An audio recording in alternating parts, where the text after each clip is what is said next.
guys, how's it going? Welcome to this week's recap video. You should see what it looks like in here right now. It is a complete disaster. So as you know, my mom and I made wheat wreaths this last week in this room, and I was so thankful to have an air-conditioned space. I've made wheat wreaths, a lot of them, throughout the years, and we always do it outside, and it's always July, and it's always 100+ degrees. But the problem is when you put wheat in a space like this enclosed, like it catches a lot more dust than you realize. I mean, you guys know the wind we get here, and you've got wheat sitting out in this open field. It's just getting hammered with dust, so it's like really dusty in here. Stings the nostrils. It does. But I didn't clean it up because I think I'm going to make some more stuff. I've got enough stuff left over to do a couple more projects, so I didn't want to create a second mess anyway. Yeah, so it's a real pleasure being in here today. Also, this week was incredibly exciting. The upper portion of our Hartley Botanic greenhouse was installed, and we did a video about it, so I'll wait to talk about the details until we talk about that video, but it's just been such a wonderful kind of like dream of a week. It's just been amazing. My mom and I had cocktails in there yesterday, kind of like our first time doing anything in there. We have so much left to do for it to actually be done, which I'll talk about in a little bit, but I still kind of want to use it. Who cares if the floor is all powder dirt and you know, it's 150 degrees in there. I still want to use it. Okay, let's get into the videos from last week. The first one was an update tour of all the hibiscus that we've planted over the past several years. It's just a perfect time right now because the hibiscus, like the dinner plate hibiscus, are coming into their prime. We saw a picture of our friends that we planted a couple of years ago, and we thought, oh, we would love to come back and do a little update tour. And so they agreed to let us come back and kind of show off, and they're so happy with them. Mm-hmm. And they're so fun. Like, I would love to do more projects at their house. Anyway, they look beautiful.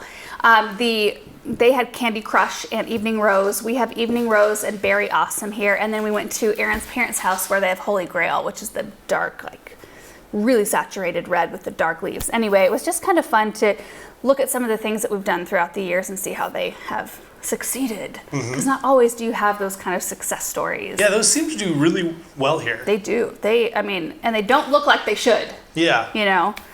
So Rebecca, the top comment said, before my mother passed, every Mother's Day she wanted a hibiscus. She never grew tired of them. And you know what? They're one of the first things to sell at a garden center, like in my experience here, even when they're just, because they're the last thing to break dormancy and you always think that they're dead. And I remember actually the first time I learned that, we got some in at the garden center and I was like, I don't know, my parents don't have any in their garden, I don't think. I don't know that my mom loves like the tropical look of them. Anyway, so somebody had displayed them out in the nursery, and I was like, who put these out there dead? So I put them all back in a cart, and I was heading to the dumpster with them, and my mom was like, no.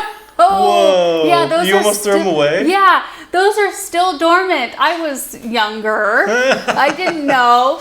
And so, I mean, I learned most of my stuff through like almost screwing something up pretty bad. Anyway, so we got them back in the nursery, and I learned that they just break dormancy later. Anyway, but they sell out so fast. They sell before they ever bloom at the garden center because they're just so good here. Dave said, will these hibiscus survive through the freezing temperatures of Pennsylvania? Now, I don't know what zone Pennsylvania is, but I thought I would just bring up, let's see, the Candy Crush. I think they're all the same zone. Are they a 5 through 9? I don't want to say that emphatically, though, before I know for sure. 4 through 9, so hardy to -30. I don't think it gets colder than that in Pennsylvania, right? I think they're more mild than here, aren't they? It was very cold the time we were there, remember? Yeah. For the Philadelphia Flower Show, remember? Like the ice and snowstorms they were having? But I don't think they get ice storms on the regular. No, probably not. Mark my art said, please tell us how the hibiscus was cut to get that ball shape. When and how many times? I saw that comment a few times. Those are not trimmed in any sort of fashion. They are cut back in the late winter, early spring. You cut the whole plant back to about 6 inches, and it comes up fresh from the ground every year. You don't touch them all season long. In fact, if you touch them, you might cut off some blooms. Those grow like they're bred to be full. Like some of the older varieties are very sparse. They look kind of weedy, and now they are just like these perfection plants. In fact, I did see, and I didn't see it again, but I saw a comment somewhere in there. Somebody said they look too perfect. I couldn't have them in my garden. Like they're too perfect. I'm like, are you kidding me? Yeah. Why would you not want that? Yeah. Like they look too perfectly shaped for me. Anyway, so those are not trimmed except to cut them back. Esther said, what are the white and purple flowers in the beginning of the video next to the sidewalk? Is that alyssum? Did they have alyssum too, or was it just the supertunias? I think it was alyssum at the beginning, but that was 2 years ago. Oh, right. Yeah, she had planted alyssum when we had initially planted them. This year she has supertunia, I think Mini Vista Indigo and Lovey Dovey in there. Looks really beautiful. Dick and Hope's Magical Rainbow Garden said, can you explain the difference between hibiscus and Rose of Sharon? Yes, so couple of things. They're completely different in their growth habits. So the hibiscus, dinner plate hibiscus, like we showed in this video, they're termed a perennial because they come back fresh from the ground every year. The Rose of Sharon hibiscus are a woody stemmed shrub, not a perennial, so you don't cut those back. And then, of course, their bloom size is completely different. You've got the huge blooms versus the littler blooms. They're both wonderful and serve very, I don't know, like different purposes in the garden. Well, they have really different blooms. They both, well, the right? the Rose of Sharons are just like smaller versions. Much smaller. I think the Rose of Sharons get quite a bit bigger. Some of the varieties do, so and they add some structure, so they're still there in the wintertime. They don't go away completely. So it just depends on what you're after and how much color you want. I think I have both in my garden. I planted a hibiscus today. We planted another evening rose out on the new property. Irma said, can you grow these hibiscus plants in pots? Absolutely. I live in Toronto Zone 6, so that's perfect. If you live in a Zone 6, planting something that's termed a Zone 4 is perfect. They recommend going 2 zones to only plant things that you want to overwinter. Plant things. I'm confusing myself. Plant things that are rated 2 zones colder than your growing zone. That way you have a good buffer, and that's perfect. You know, the very first time I planted pots in front of our garage when we had first gotten married, I planted one of the older varieties of hibiscus, and it was bright red. Remember, Erin? Yeah. And it was like totally the wrong plant for that pot because those older varieties were so sparse. I think you loved it though. Did I love it? I don't know, but I think it was you seemed to love it when you were putting it in. Well, I loved it when I put it in because it was all small and like, you know, things sometimes look really good. And what you doing, Benjamin? Benjamin's in here with us today. You changing chairs? I think it looked really good when I put it in the pot, and then it grew. Like it grew quite large and got leggy, and it was dropping those blooms, the red blooms on the driveway and staining the driveway. I think that was starting to annoy me. But now they're so perfectly shaped and they get so big and full that I think they'd be a beautiful centerpiece in a container. Chester said, how would you prune these hibiscus in Florida? A light pruning or significant cutback? Also, when is the best time? So there are different varieties of hibiscus, so I would definitely check which kind you have. But if you have this type of hibiscus, the perennial type, you would probably still cut them out. I don't know. I don't think that you'd be growing that like as a perennial there because these are up to zone 9. Florida's like a 10, 11, right? Yeah. Maybe they're a 9 in some areas. Maybe some parts are at 9. So if you're in a 9 and you're growing those, then you would cut them back late winter, early spring before they show signs of growth. I mean, you cut back the old stems because they don't grow back fresh off those old stems. If you've got some kind of a perennial hibiscus coming back, you know, that, I don't know.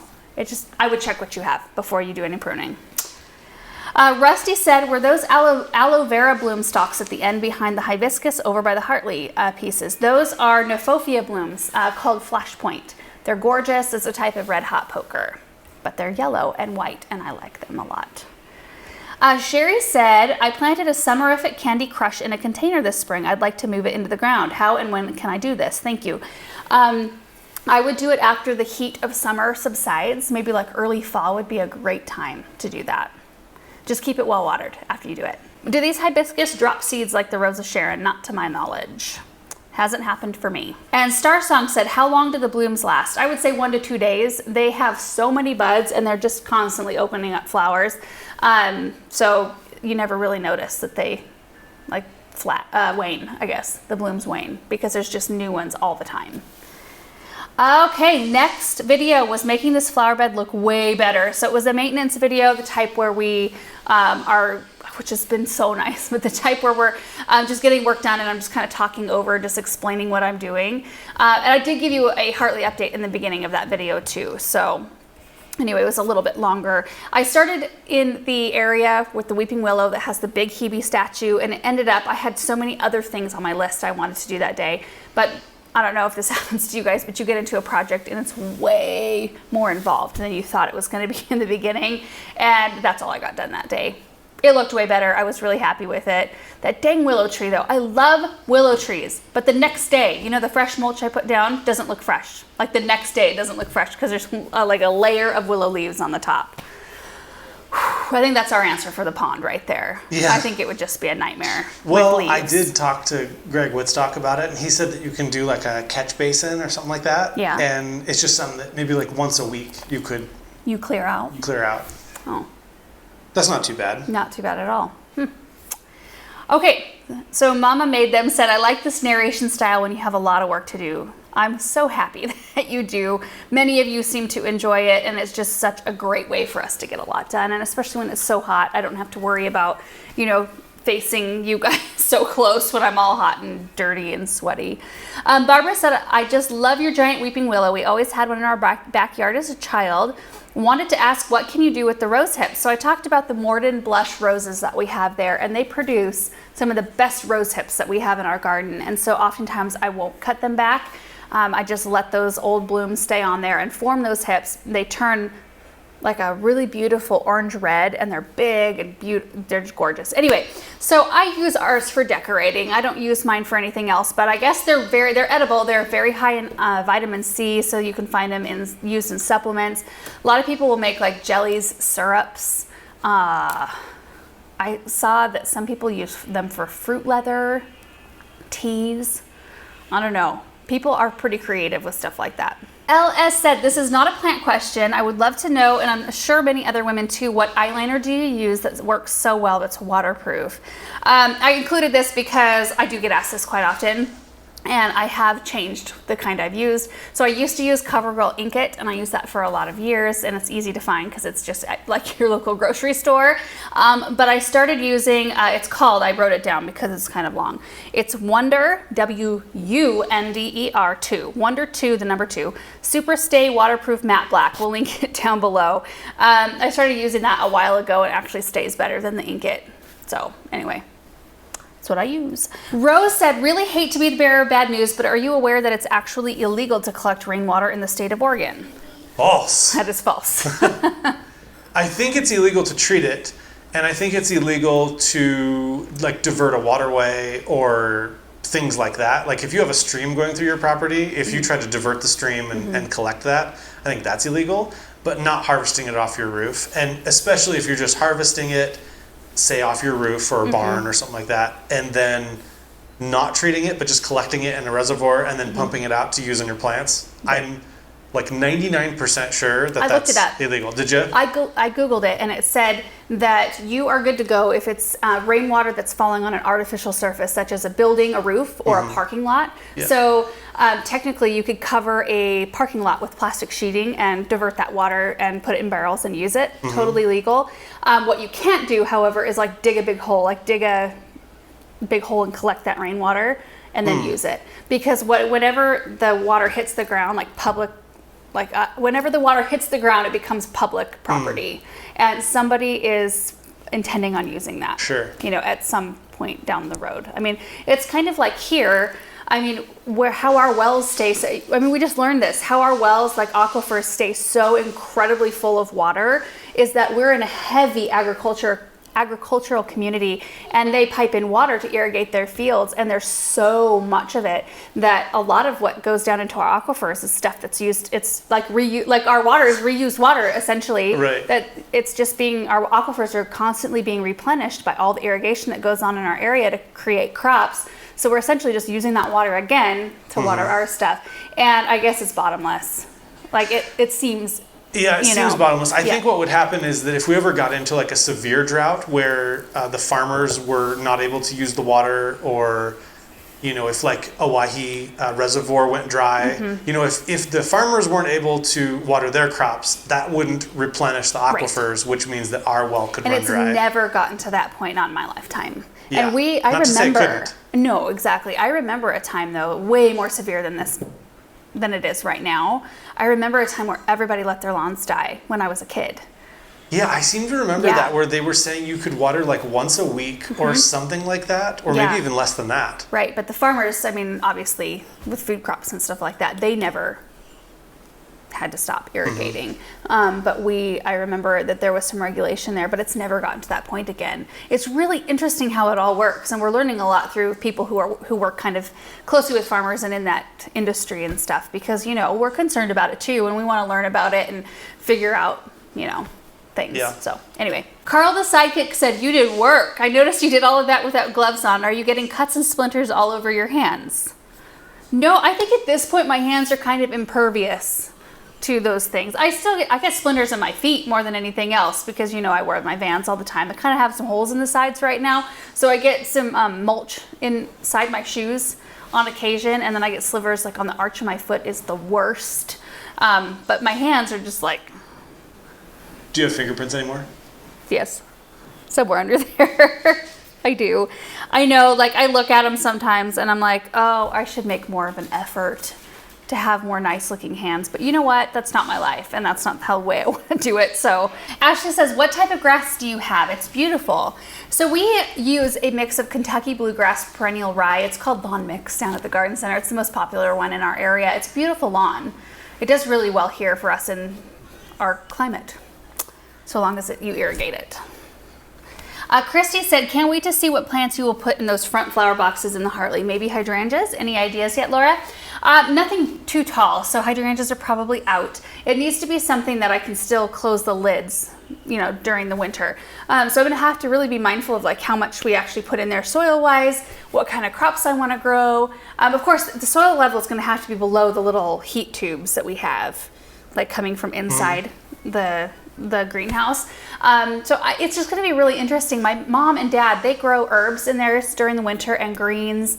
And so I'll probably do something similar to that.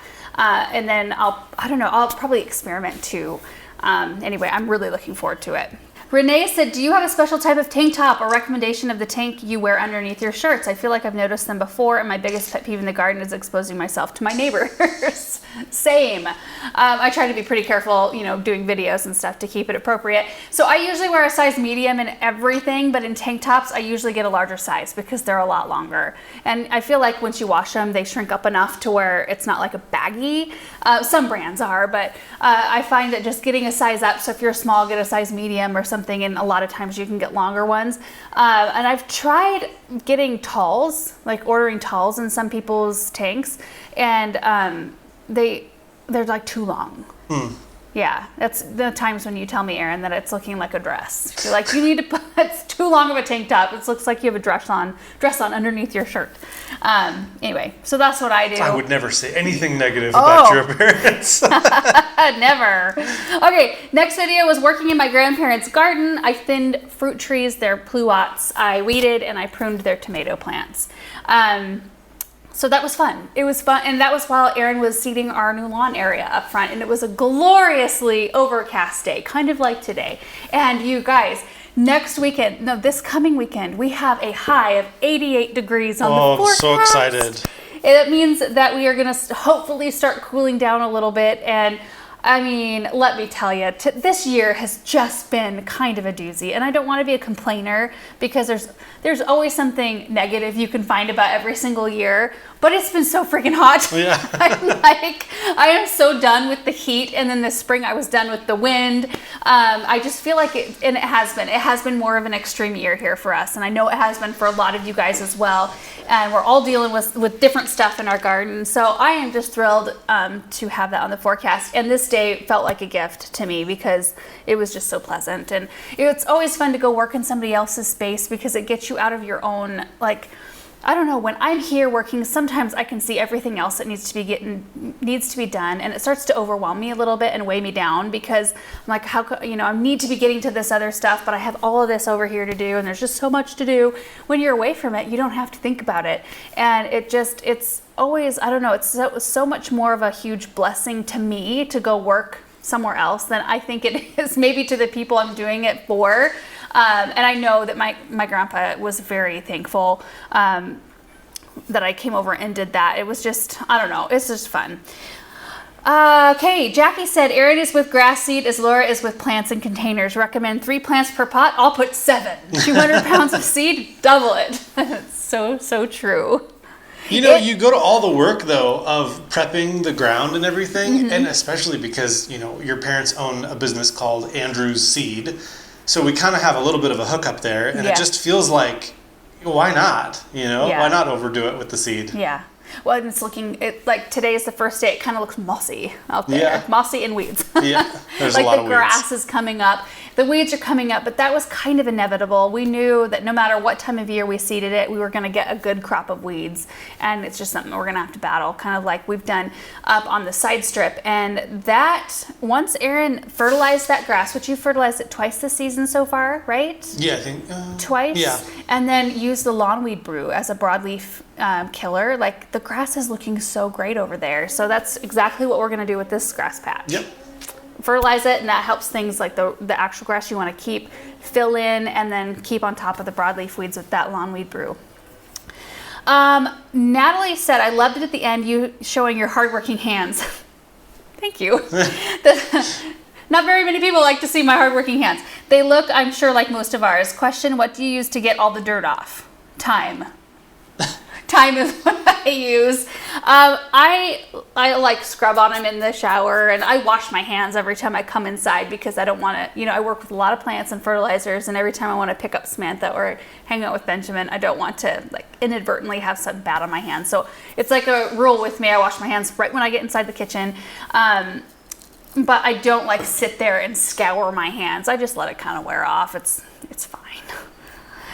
Judy said, you are a blessing to your grandparents. I was wondering, why do they have so many tomato plants? They're beautiful, great way to recycle a pool. My grandpa just likes to grow stuff. He always has.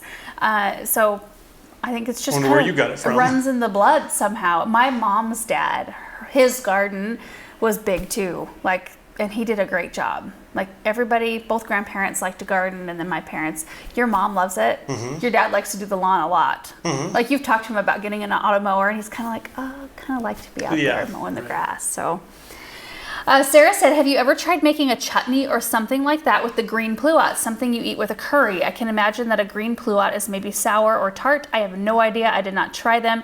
Tons of you guys were wondering why we tossed the fruit and did not use it in some kind of a preserve or a chutney.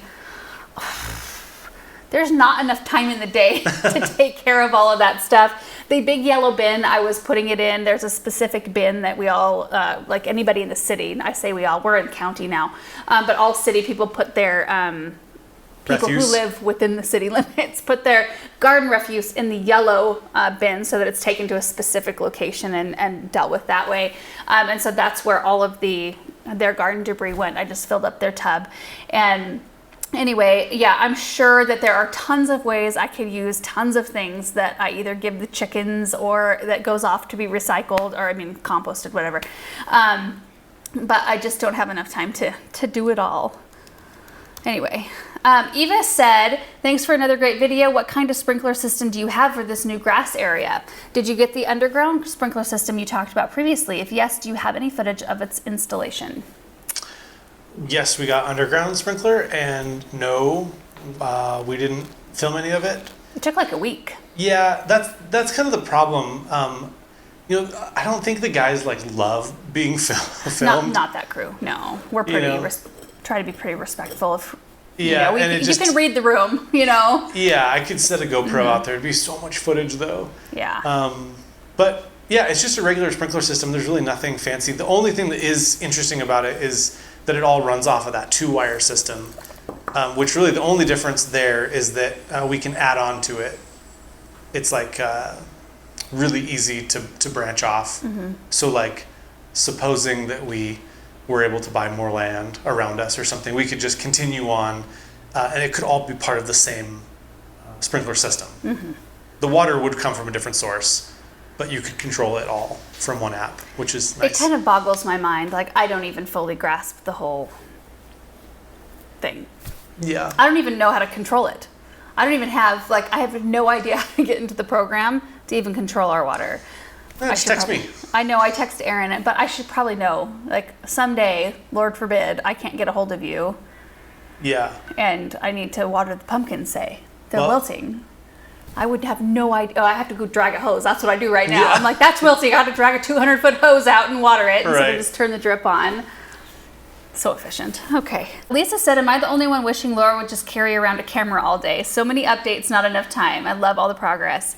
You know, there's so many times, like, okay, right before this video, for example, Erin and I just decided we need to start barreling through getting some of these plants in the ground. Like if we could do 5 to 10 plants a day on the new property and start getting through the stuff that's in our high tunnels before it languishes too far gone in their cans, that it would be a good thing. So we planted 6 Limelight Prime hydrangeas on the new property. Gorgeous.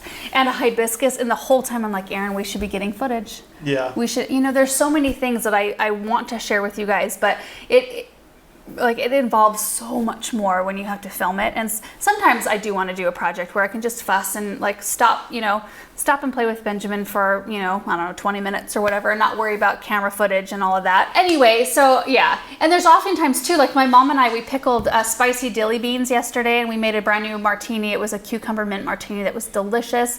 And the whole time I told my mom, like, I should be filming this. But there's sometimes where you just don't. Yeah, there's just not enough time in the day. There's just not. Christine said, did I miss a video of planting this flower bed behind Erin? The big annual flower bed? Yeah, again, another, we just had a bunch of annuals It was that like needed to get in the ground. 105. Yeah. It was hot. I actually wore a hat that day. I put my hair in a ponytail and Yeah, wore you a did. hat. I'm Yeah. like, I can't handle this. And honestly, the plants didn't look good either. Oh, That's the other yeah. thing about filming projects. Yeah. Is that sometimes things look horrible. Mm-hmm. And you and I know that it'll bounce out of it. Mm-hmm. But it kind of looks like, why are you planting all these dead plants? Yeah. And it looked like that for about 3 weeks, Yeah. 2-3 weeks. And just now, like this last week, it looks like it's kind of coming back into its own. Speaking of sprinklers, Benny, who put in the sprinkler system, is outside. He just called Erin, so Erin had to pop out. So I'm going to answer a few more questions here. Joyce said, did you make a decision about putting boxwood around your cut flower garden? No, we have not yet. I mean, there are pros and cons to that. Huge pro is the look. It would be so beautiful to have something kind of designating that spot. It would look a little bit more formal. And I do tend to like that look. The cons are that it limits access into each one of those quadrants, and it would make it a little harder to turn the tractor if we ever wanted to get in there and till, because I think we're actually going to till in a lot of the stuff that I'm growing right now, other than like big stalks, so like sunflowers and stuff will pull up, but we're going to till in all the rest of that stuff and just use it as like compost, I guess, in the soil. And so we have the ability to easily move around. The other con is that it would provide produce maintenance, another layer of maintenance out there, having to keep them hedged up. And then we typically don't have a great time of year to hedge anything. It seems like no matter when we do it, they burn, because if we do it in the spring, we have so much wind that they wind burn. If we do it in the fall, then they winter kill, because it encourages a bunch of new growth all of a sudden. I actually tried out for the first time a couple weeks ago. I just had it with some of the boxes around our back sun porch, and I just needed a little bit of tidiness. So I took like 8 inches off of the ones leading up to our fireplace. But what I didn't do is I did not cut into like the meat of the shrub. I didn't go deep in. You know, they produce this kind of woolly layer on the top that's airy. And so that whole layer is used to the light and the heat that it's been, outside. So I thought, if I don't get into that really, the stuff that's been shaded, it should be all right, like maybe. And they have not burned. And so I'm thinking, like, is midsummer when I have to trim all of my hedges? Now, these aren't in the full sun all day long, but the ones that line the brick path going to the fireplace, they get the hot sun right in the middle of the day. So I don't know, I might do a little bit more of experimenting with that. But I don't know. I think in the end, we probably will hold off on the boxwoods around there. And just kind of let things evolve. There's a lot more things we need to focus on out there anyway. Bessie says, don't you worry about birds eating the seed? Grass seed, not so much. It seems like corn, sunflowers, things like that are more tempting than grass seed. And the next video is Hartley Botanic Greenhouse Update Tour. And we decided not to wait until it's completely done and furnished and all of that, because, it's about the process too. And this is gonna be a little bit of a longer process in terms of getting everything done in there. And it looks, for like all intents and purposes, it looks beautiful, and it looks like a Hartley, even though the brickwork isn't all done. It's gorgeous. anyway, I just wanted to show you guys where it was all at. Plus, I wanted to share pictures. Like, I couldn't hold it in anymore. I needed to share what this thing was looking like. So Nancy says, is it entirely possible to be over the moon seeing another's dream come true? Congratulations, Laura and Erin, and thank you for including us in the process of establishing your Hartley Botanic greenhouse. It's absolutely gorgeous, and I'm already imagining all the landscaping and interior beauty. Wishing you many blessings. Thank you, Nancy. And to all of you guys, I mean, so many positive comments and well wishes and congratulations, and it was just kind of overwhelming. It just was overwhelming. I don't know how to explain it to you guys. It's just amazing. And I feel so thankful and blessed because, like I said last week, there's no way that we'd have one without you guys. Like, you guys are the reason why we're able to do that, and show you the process. And I thank you for that. Like, huge. Sandra said, I'm super excited for Laura, but I'm the only one that is thinking, how is she going to clean those windows? Yeah, so that is a thing. And that's a thing that right now, that's my only hang up. Like, I don't even care that the floor is not done and the dirt piles are still there and the brick's not done. But when the morning light shines through that glass right now, it's pretty darn dirty. And I'm kind of like, oh, I really want to see that clean, but it's super not worth cleaning that glass with that powder dirt until the floor is installed, which is going to be the very last thing that we do. It's just not worth it because we get a slight breeze, which you guys know comes up like every day. We get a slight breeze, if not more, and the glass will be dirty again. It won't be like that though forever, because once we have the area landscaped and mulch and all of that, we won't have all that dust right around the greenhouse. And there's a lot blocking the greenhouse from other dust that's around us. And you know, we're gonna have lawn up here pretty quick, so that big dust bowl is gonna be gone or dwindled significantly. So I mean, it will be a job. We do have help cleaning our glass. So I do have somebody who comes and cleans our glass 4 times a year on our house and outbuildings, and he has all the equipment. And I've told him about the greenhouse, and I told him, like, we're just gonna have to kind of play it by ear and see how often we feel like it needs to be done. And he's so fast and so good at it that I'm gonna try him out and see how it goes that way. But I've heard of other things you can just spray on the glass, and then the guys that were here installing it said just a little bit of soap and water, just spray it on there and use a squeegee, and it's pretty quick. So, I mean, I have to get a long squeegee though. Barbara said, coming along beautifully, what are you going to do for flooring? So I think what we're going to do, it's not, well, you can tell we didn't pour a concrete pad or anything like that and put in drains. We're gonna put in like a slate floor that water can just hit and like drain right down into the earth. So we'll do the layers of sand and gravel and then big slate tiles. And I think I wanna go with like a medium to darkish, not super dark, but like a medium on the dark side of medium gray slate tile, because I think that will be a really beautiful contrast to the brick. I think if we did a brick floor, it would be way too much brick, and I don't think I would enjoy that. I think I need something a little bit different and contrasted, and something with a little more weight down there on the floor. Now, what I can't decide is if we stop it right at the door, or if we continue out like and do a little landing, or if we continue out even past and like kind of do our walkways around the Hartley in the same slate. So I'm kind of like deliberating on that. Kelly said the Christmas tree is going to look awesome. Did you guys see a different cat walk past outside when Laura was talking about the mini split? Russell and Cheddar were not far behind. That's who they were fighting with, and that is very true. That one cat, the one that we found on the sun porch, has been hanging out a lot more recently. And somebody said they saw it down the road at one of our neighbor's houses, and I don't know if that cat actually belongs to our neighbor. It's got some mats on its rear end though, so I'm thinking maybe, and it's pretty skittish, so I'm thinking maybe it's a feral cat, but it's pretty friendly. I'm able to get pretty close to it, but our cats do not like this one, and they fight, and they were fighting for the limelight in this video for sure. I mean, there was one time where we just kind of stopped filming and I tried to chase the cat off so that they would quit because they were just going at it. And yes, the Christmas tree is going to look awesome. I have the box sitting in the Hartley right now. I'm gonna go, right when we're done filming, I'm gonna go put the Christmas tree up, and then tonight I'll just turn it on for like 5 or 10 minutes just so I can see what it looks like.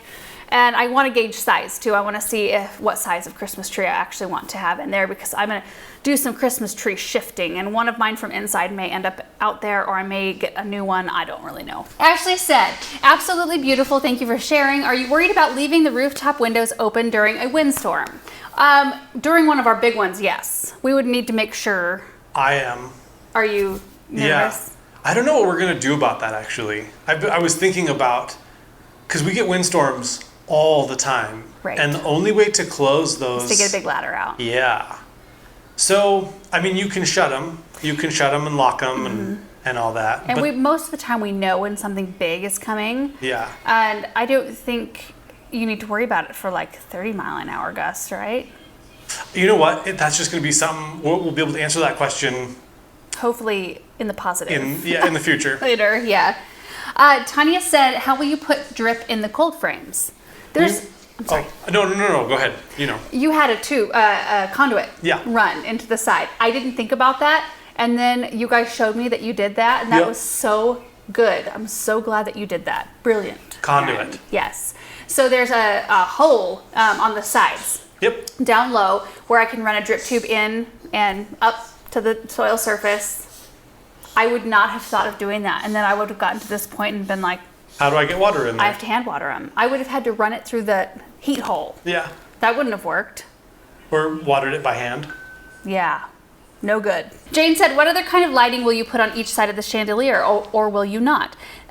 So I am planning on putting in a couple, like probably lights with fans. We do have to make sure it's going to have to be very specific. It's going to have to look good, and it has to go down far enough to where it won't snag any of the shades. Oh yeah. Because And they'll there have are to be shades. metal too, right? Because a lot of fans are like wood or composite, and I've seen a lot of them like in humid areas. They'll start to droop. Oh, really? But yeah, but you probably would need like a metal. What do you call Probably. those? The things that stick out, the fans. Propeller? Yeah, Props? props. I don't know. I don't know what they're called either. Anyway, V said, excited to watch and see all of the Hartley adventures. Would you consider a video explaining the differences between greenhouse, cold frame, and high tunnel? Did I explain in the greenhouse video we did this spring? I mean, I went through a lot of different greenhouse options. I'm not really sure if I did. We'll link that one down below because I did go through a lot of different cold frame / greenhouse options, so I'm sure I did. They're kind of interchangeable though. The terms. Well, the terms are, but what they are, greenhouse indicates something that's heated, climate controlled, more so. A cold frame is just a bubble. It's Yeah. providing a little bit of extra protection from the elements. Like we have it's a cold frame right now. We do plan on retrofitting it and heating it this winter. And then the Hartley will be a that's a true greenhouse. This one here is your cold frame. And then we have the high tunnels out on the new property, which are basically like the same kind of framing as our cold frame and plastic and shade cloth, but it's just like, it's kind of like a cold frame. Yeah. I guess that is kind of interchangeable. The high tunnels, in terms of how we use it, both ends are open, and we take it down. Like we took it down last fall, and where we have them now, we do not intend on keeping those permanently right there. I have every intention of figuring out some different way to hold on to plants to where we don't have to have those out there. One day. We'll figure it out. Yeah. Okay. And the next video was the July cut flower garden tour. We just wanted to show you on that overcast day, we decided to run out there and do a tour quick because it's easier to see things when it's not full sun and you're not seeing a bunch of shadows. But we wanted to show you where things were at mid-July. I'm getting ready to tear out a bunch of stuff in there and start to reseed for fall crops, so it's kind of a good time to show that in transition. Erica said a boxwood hedge sounds nice, but it seems like scorching is a problem out there. Maybe a lavender border or something a little less high maintenance would be easier, which that is a very good idea. I did talk about the boxwood border earlier. I don't know if you were in here. Yeah, I Were think you? that I don't think I was I don't in think here, you were in here. but I think scorching is an issue, and The maintenance. I think we would run into issues doing that. It'd be nice, but not here. Also, ease of getting in and out with your tractor and corners Yeah, with your tractor, right. all of that. So I could still do it with a boxwood I hedge. know, but it's just so nice just to be able to roll. Yeah, it is nice to have the freedom. Like, can you imagine once we lift the drip tape to plow everything under, just being able to go for it? Yeah. There's something nice about that. But a lavender border would be nice. It Yeah. would be pretty. Sherry said, what is the sandy looking stuff on the ground throughout the garden? That is our soil. That is our soil. The powder, sandy looking whiteness is our soil. Overall, though, we do have pretty good soil, except for the alkalinity. Yeah. But we do have, it's not super rocky, and it's No. not heavy clay. It's hard pan though. Yeah, it can be hard. And when you work it up, it turns into powder pretty quick. It does. But And we were talking today as we were planting that a lot of times, like the success that we've been having out on the new property is largely like showing in the cut flower garden area. Like last year, that's all we planted really out there. I mean, we planted the arbs. That was their first year. But like everything that we got out of there, it was annual crops. And so they don't have to stay in that soil for very long. They do their thing and then we pull them out. It's going to be telling to see how things like permanent tree planting and evergreens and grasses and stuff like that we've put out there to see how they do throughout the years. That will be the true test. Yeah. Nothing's been out there long enough to really, you know, the red bud that I dug up, it looks gorgeous. Have you seen it? Yeah. Have you like stood there and taken Maybe that not. tree in? You should. It looks so good. It looks like I never moved it. wow. I know. Proud of yourself? Just a tiny bit. I'm proud of the tree. Kathy said, did you grow the bells of Ireland from seed? Any tips on doing that? I did grow them from seed. I just scattered the seed out and just kind of roughed up the soil with my fingers. I think it needs light to germinate, so I just made sure our drip tape is going, so I made sure it was working in that area. And then the first few days, I did wet it down with the hose just to make sure that the moisture coverage was good, and they all just came up pretty easy. I did not realize that bells of Ireland are full of thorns. Like under every cluster of blooms along the stem, there's this little like poof of thorns. Did not know that. They're so pretty, but ooh. Karen said, wondering if the garden shed design has a nice front porch overhang. Erin, I thought this comment was interesting because it would look beautiful and provide shade for the setup for the camera. Yeah, but I can have an umbrella. The amount of times we're going to have a camera out there is limited. Mm-hmm. It's not going to be like all the time. Uh-huh.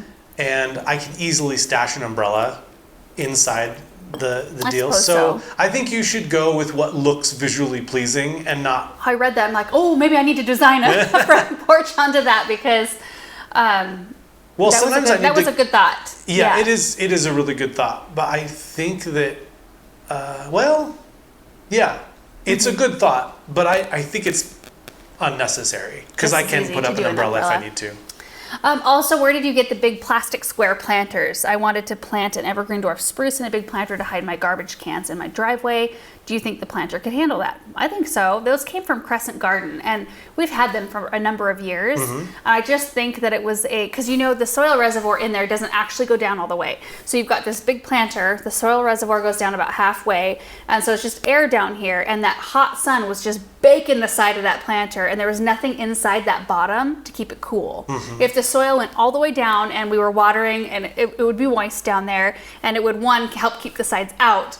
But with that heat on that plastic, I think it just made it weak right there. And then add on to that the fact that it was plugged and there's water in the top. So those two things made that side crunch in. I will say about that planter, it's like a cooler where there's a space in the sides. It's it's not insulated, but it's just a void. Double walled. Mm-hmm. Yeah, it's double walled. Mm-hmm. So I think that does help with keeping roots cooler. Well, the roots cooler, yes, but when the sun is baking the side and kind of making it soft, yeah, the and one pliable, side is definitely. And it doesn't matter. I mean, it doesn't hurt it if you don't have a whole bunch of water weight in the top. Right. Anyway. Ruth said, why not go all out with a hedge around your cutting garden, like plant species that will grow to 10 feet or more and form a solid hedge? They would protect new seedlings from the wind and make it more of a secret garden. That would be cool. It'd create a lot of shade, though. No. A 10-foot tall? 10 foot's well, yeah, pretty high. just for a little bit, like on the sides. You could have your walkways right inside the hedge. Yeah, but yeah. It would be a largely full sun spot still. Oh, have it on the outside of the walkways. Or, something like that. Yeah. Do we have anything that grows a good hedge here?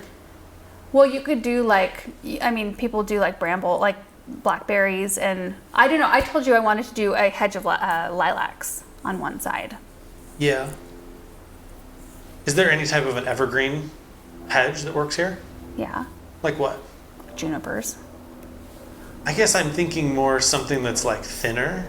Junipers seem like they get so wide. No, they do. They get huge here. They do. And not very trimmable. Not very hedgeable. I mean, I guess you could. But... it needs to be more of a relaxed hedge, I think is what. Like the brambles that you see in England. Like those type of hedging. Gotcha. Yeah. Yeah, that doesn't seem very tidy to me. I don't think you would like it.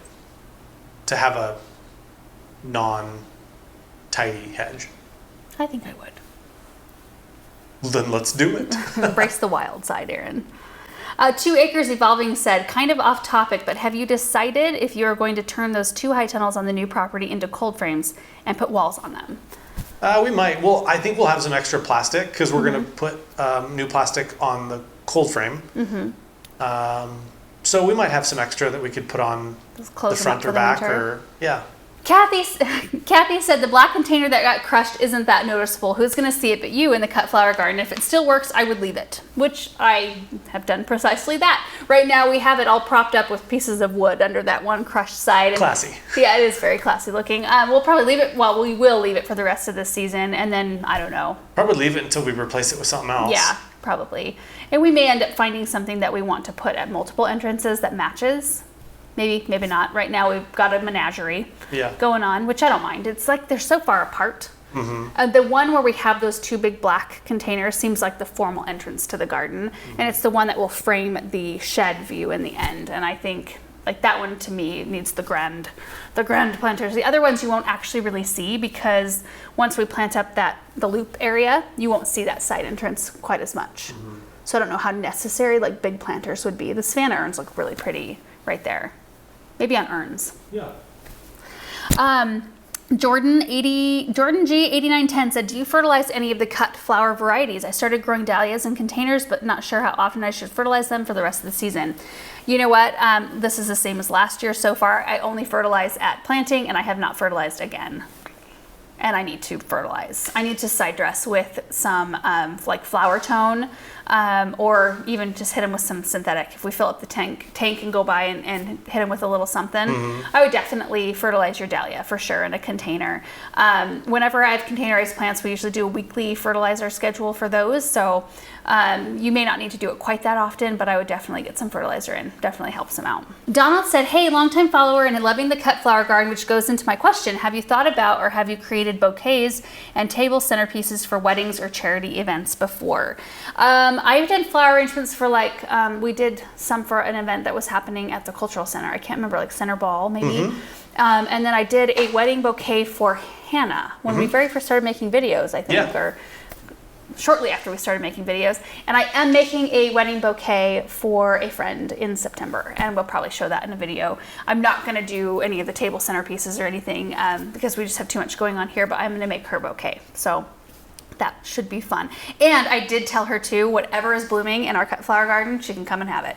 So I think we'll probably do a video where we do a clean out, like a flower garden clean out. Whatever's blooming that matches what she's got going on, she's gonna take. So that should be pretty fun. Last video from this week was making wheat wreaths with my mom, which actually took us 3 days to get that done. First day we spent gleaning the wheat in a neighboring field to their house. And then the second day we created the wreaths. The third day we did the bows and hung the wreaths. We just kind of did it in little increments as we both had time. And it's always such a fun project. In fact, when we were out there in the field, my mom was like, I didn't think we would ever be out here doing this again. Because we did stuff like that when I was working down at the garden center. And we've both been just so busy with life that it's hard to coordinate schedules and stuff. And so it was really nice to be out there. And then my sister, we went out and gathered a second time so that everybody could come over here and make the wreaths.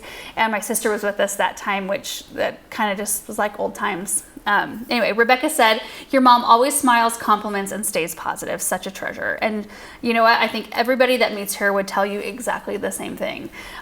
She is very, very encouraging, and she's my go-to. Like whenever I have a question and whenever I'm in a jam, I call her up like quick. I did right in the middle of the Hartley installation. I told the guys, I'm like, I need 5 minutes, which means just give me a minute to call my mom. And I had to call her because the bug screen, we were gonna have the bug screens put in. We ordered them thinking we would want them on the windows. And when they installed one, I was like, I don't think that's the look I want. I didn't realize that they were in like a housing that comes into the greenhouse. So it just messes with the appearance a little bit. And I don't think Because we're going to be climate controlling it a little bit, we won't have the windows open when, like in fly season, we'll probably have the windows shut. We won't have them open to the outside because we won't want the cool to leave. So the bugs will not be getting in. I mean, it'll be just kind of like our house, and we won't be cooling it like down, like our house is cooled. It won't be that cool in there, but we'll be keeping the bugs out as much. So I just don't think in the end it's going to be as necessary. We have them up there, but anyway, I called her and I'm like, Mom, what do I do? Should I put them in? I just don't know how necessary it's going to be. And she was like, you know your gut, go with your gut. You didn't like it when you saw it in there. Don't have them install them. So I just kind of need, like, that's the voice in my, I need that voice sometimes. Anyway, I've learned a tremendous amount from my mom. And I think the most valuable, well, there's a lot of valuable things I've learned from my mom. But I think one of the more valuable ones is that you can do it. Whatever it is, you can do it. You can figure it out a way and you can do it. I remember when we were doing displays down at the garden center and I'm like, I think it would be really cool to hang some bikes off the ceiling, like bicycles. And she never was like, that's crazy. She's like, all right, let's figure it out. And so we'd figure out how to hang bicycles from the ceiling or do whatever weird thing that we had going on. And I think that is invaluable, especially in an upbringing of somebody, because I feel like that's given me a lot of confidence in my adulthood to try things and do things. And who cares if it doesn't work? You just move on, do the next thing. And sometimes it works out beautifully. So I don't know. I could go on and on.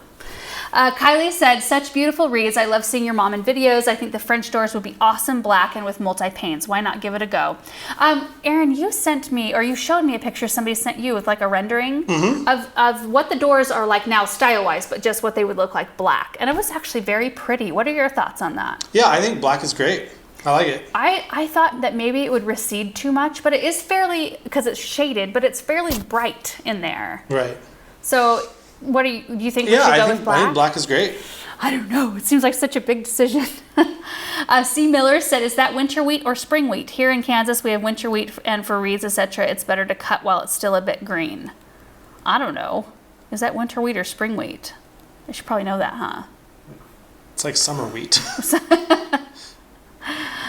It's always probably better to cut wheat for projects like that when it's still a bit green, so you have more flexibility, but that we can't cut it at that stage because then their fields are still full.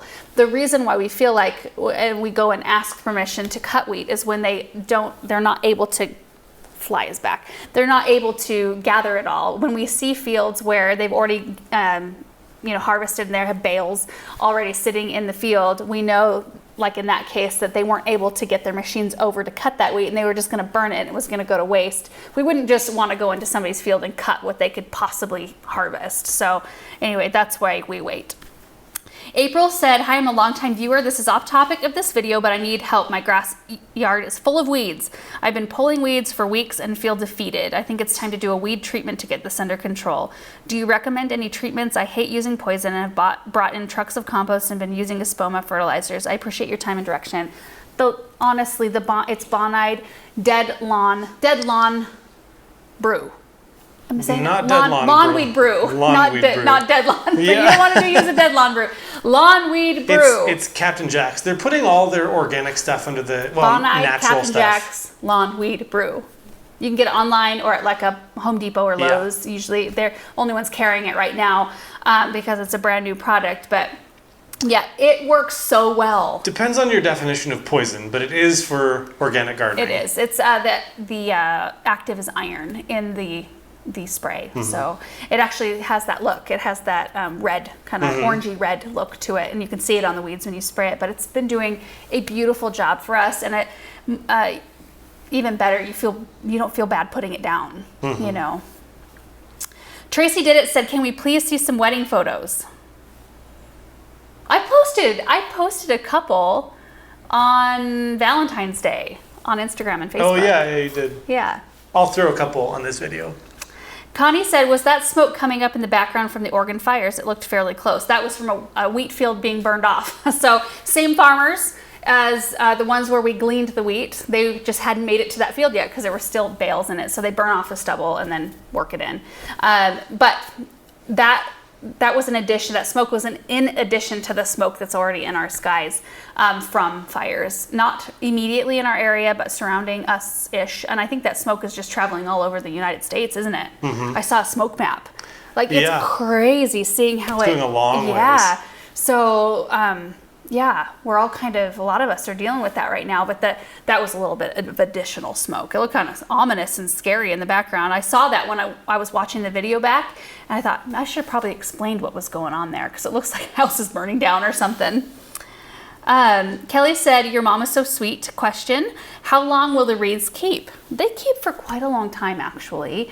Longer on doors that are not heavily trafficked, because they will start, the more they're shook around and stuff, they will start falling apart a bit. I don't typically have as much problem with our wheat wreaths as I do with my walnut wreaths.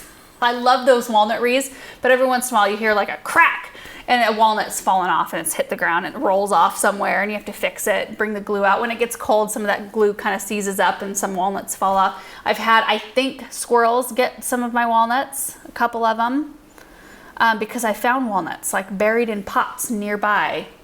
Oh, sure. Yeah, which is weird because I've never had issues with that before. But yeah, usually we get a couple, 3 seasons if you have a place to store it. The best way, if you want to get the longest time, is to display it if you can on a door that's not heavily trafficked, which is, not usually the case.